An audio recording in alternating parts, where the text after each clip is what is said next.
BNP নয় বরং বিদেশি শক্তির মাধ্যমে ২১ আগস্ট গ্রেনেড হামলা চালানো হয়েছিল বলে দাবি করেছেন স্থায়ী কমিটির সদস্য মির্জা আব্বাস। সকালে জাতীয় প্রেসক্লাবে এক আলোচনা সভায় তিনি এ দাবি করেন। এদিকে বিএনপির নয়াপল্টনে কেন্দ্রীয় কার্যালয়ের সিনিয়র যুগ্ম মহাসচিব রুহুল কবির রিজভী অভিযোগ করেন, হাসিনার পতন হজম করতে না পেরে অপপ্রচারে মেতেছে ভারতের একটি রাজনৈতিক দল। বিস্তারিত আওলাদ বাবলুর প্রতিবেদনে।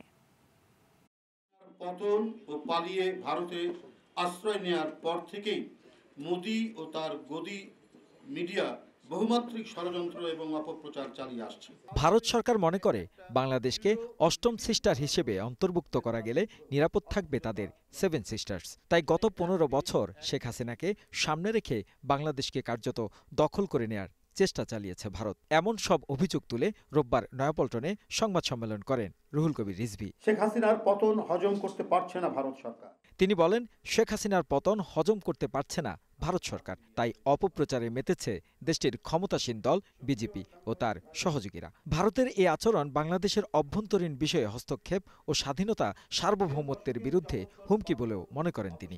ভারত তার নিজের দেশের যেখানে সংখ্যালঘুদের নিরাপত্তা দিতে ব্যর্থ, সেখানে বাংলাদেশ নিয়ে এত মাথা ব্যথা কেন ভারতে? বাংলাদেশের সংখ্যালঘু নিয়ে অনবরত অপপ্রচার চালিয়ে যাচ্ছে ভারতের কট্টর হিন্দুত্ববাদী সংগঠনগুলো। অপপ্রচারে মেতেছে ভারতের ক্ষমতাসীন বিজেপি ও তার সহযোগীরা। ভারতের এই আচরণ বাংলাদেশের অভ্যন্তরীণ বিষয়ে হস্তক্ষেপ এবং স্বাধীনতা সার্বভৌমত্বের বিরুদ্ধে হুমকি। এদিকে বর্তমান প্রেক্ষাপটে স্বাধীনতা, গণতন্ত্র ও ভোটের অধিকার বিষয়ে জাতীয় প্রেসক্লাবে আলোচনা সভায় প্রধান অতিথির বক্তব্য দেন মির্জা আব্বাস। তারেক রহমান সাহেব এর মধ্যে দায়ী ছিল না বিধায় তাকে খালাস দেওয়া হয়েছে।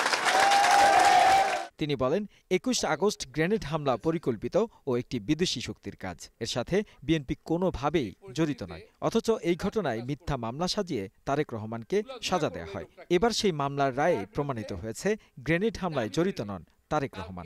সেই গ্রেনেড হামলা কখনোই বিএনপি ইনভলভ ছিল না। একটা বিদেশি শক্তি এই অপকর্মটা করে দেশ নেতৃত্ব খালেদা জিয়া এবং আমাদের নেতা তারেক, আজকের বিএনপির অ্যাক্টিং চেয়ারম্যান, ওনাকে ফাঁসাতে চেয়েছিল।